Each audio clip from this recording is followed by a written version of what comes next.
네, 안녕하세요. 여러분들 반갑습니다. 금융과 에너지 업종을 누구보다 쉽게 알려주는 데이아 멘토 권혁철입니다. 오늘 미래에셋 증권이라는 기업 리뷰해 보도록 할 텐데요. 미래에셋 증권은 일단 여러분들도 아시다시피 증권사로 사실 다른 금융사들과도 마찬가지로 시장에서 저평가를 받으면서 이 기업 밸류 프로그램에 대한 모멘텀을 가지고 상승을 한 바가 있었죠. 그런데 지금 현재 이 증권사를 막론하고 모든 금융사들이 기업 밸류업의 모멘텀으로 상승했었던 상승분을 반납할 가능성이 있는데요. 그 이유에 대해서는 바로 부동산 PF 이슈예요. 지금 정부, 그러니까 이 금융당국에서는 부동산 PF 정상화를 시키기 위해서 정책들이 하나둘씩 나오고 있는데, 사실 그러한 정책들이 금융사들에겐 좀 충격으로 다가올 가능성이 있어요. 이 부분 여러분들과 함께 같이 한번 확인해 보면서 천천히 얘기 나눠보도록 하겠습니다. 먼저 시작하기 전에 저희 데이업 채널에 오시면은 모든 종목들을 커버해드리고 있으니까 찾아와 주시면 정말 감사하겠고, 제 영상도 끝까지 지켜봐 주시면서 댓글로 궁금하신 것들 남겨주시면은 다음 영상에서 말씀을 드리도록 하겠습니다. 그러면 미래에셋 증권 바로 보도록 할게요. 일단 미래에셋 증권 같은 경우 증권사로 이 투자, 은행, 뭐 트레이딩, 자산관리 등등을 하고 있죠.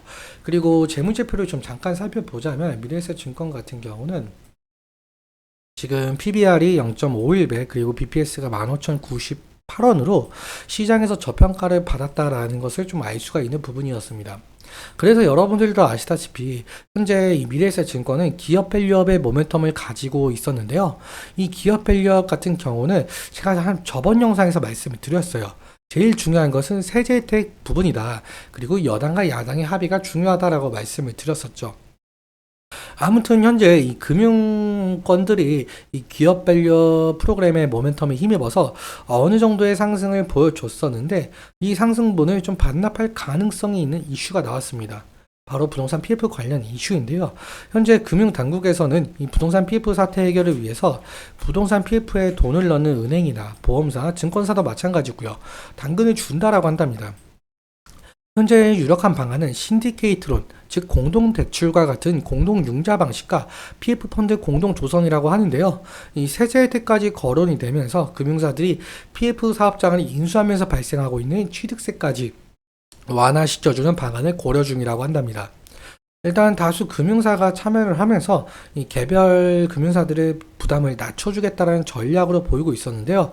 그런데 사실 이러한 대책 자체가 금융사들 입장에서는 부담으로 다가올 가능성이 있다는 거죠. 그러니까 다시 말해서 이 금융사들이 기업 밸류 프로그램으로 상승했었던 이 모멘텀을 다시금 얼어붙게 할 수 있다는 거예요. 이 다음 기사를 보시면은 부동산 PF 정리 대상이 최대 23조 원이라고 하는데요. 사실 PF 전체 시장이 230조 원 규모인 점을 감안을 한다라고 한다면, 만약에 정리 대상이 늘어나면 늘어날수록 이 금액이 커질 가능성이 있겠죠. 그래서 이 금액이 커지면은 결국에는 PF발 부실로 인해서 도미노로 충격이 올 가능성, 그리고 1분기에는 좋은 실적을 가지고 있었지만 증권사들이 다시금 충당금 늪에 빠지면서 2분기부터 실적이 안 좋을 가능성이 있겠죠. 그래서 이 금융당국에서는 이 PF 사업장을 4등급으로 세분화시킨 이후에 사업성이 부족한 사업장은 과감하게 퇴출을 시키겠다는 전략을 내세웠는데요.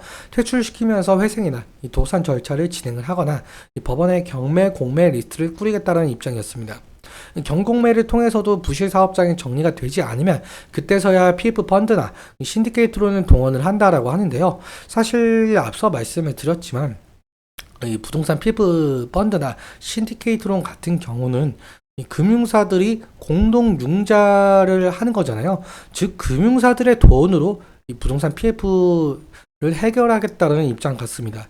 일단 금융사들이 신규 자금 투입을 유도하기 위해서 인센티브를 제공하는 방안을 검토 중이긴 하지만, 현재 고금리 상황이 길어지고 있고, 그리고 아무리 정부에서 계속적으로 부동산 관련 대책을 내세우고 있지만 부동산 경기가 살아나고 있지 않는 만큼 금융사들이 신규 자금을 투입을 하기엔 상당히 부담스러운 입장을 내보이고 있죠.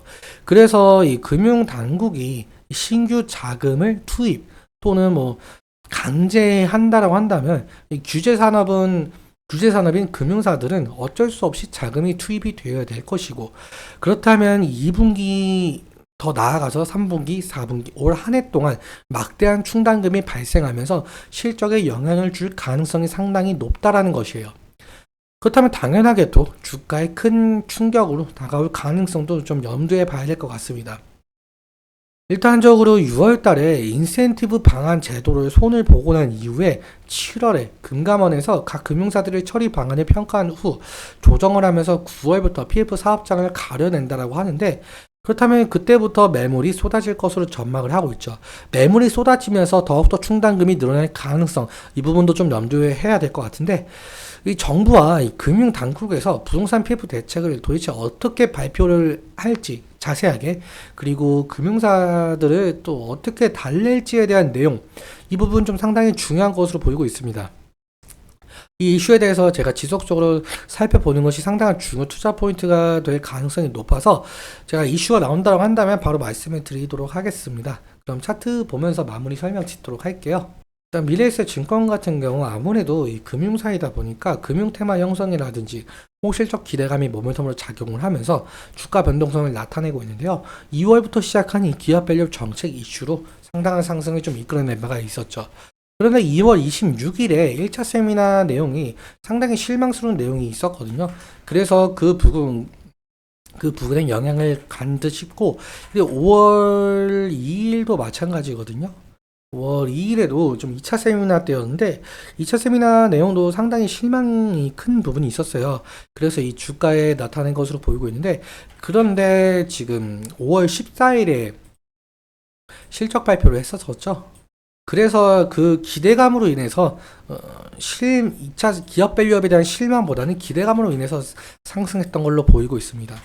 아직까지는 그래도 제 생각에는 이 기업 밸류업 정책에 대한 모멘텀은 살아있다라고 볼 수가 있거든요. 왜냐라고 한다면 사실 앞서 말씀드렸지만 여당과 야당의 합의가 1차적으로 필요할 것이고, 여당과 야당이 합의가 된다라고 하더라도 이 세제 혜택 같은 경우는 이 법 개정을 시켜야 되는데, 법 개정을 하려면 상당한 기간이 걸리겠죠. 그래서 아직까지는 기업 밸류업에 대한 모멘텀을 가지고 상승할 여력이 남아있다라고 볼 수가 있을 것 같습니다.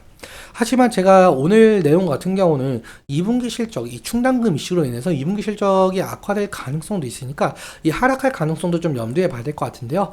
일단 지지라인 같은 경우 제가 미리 선을 그어놨습니다. 일단 11선과 20일 이평선, 이 레인지 가격대가 좀 지지라인이 될 가능성이 높을 것 같은데요. 과거에도 이 부분에서 좀 지지와 저항이 일어난 것으로 보이고 있죠. 그래서 이 부분 완벽하게 지지를 해주면서 기업 밸류 모멘텀으로 상승을 하면 좋겠지만, 사실 2분기 실적이 악화될 가능성도 있어 보이고 있으니까 그 부분 염두에 두시면서 만약에 이탈 시에는 리스크적인 관리는 필요할 수 있을 것 같습니다. 오늘은 여기까지 말씀을 드리면서 오늘 내용 여러분들께 도움이 되셨다면 구독과 좋아요 부탁드리고, 그리고 말씀드린 내용과 차트적인 부분에 대해서 제 개인적인 견해가 많이 껴있다 보니까 여러분들의 주관적인 견해와 투자를 현명한 선택하셨으면 좋겠습니다. 오늘도 시청해주셔서 너무 감사하고 지금까지 멘토 권혁철이었습니다. 감사합니다.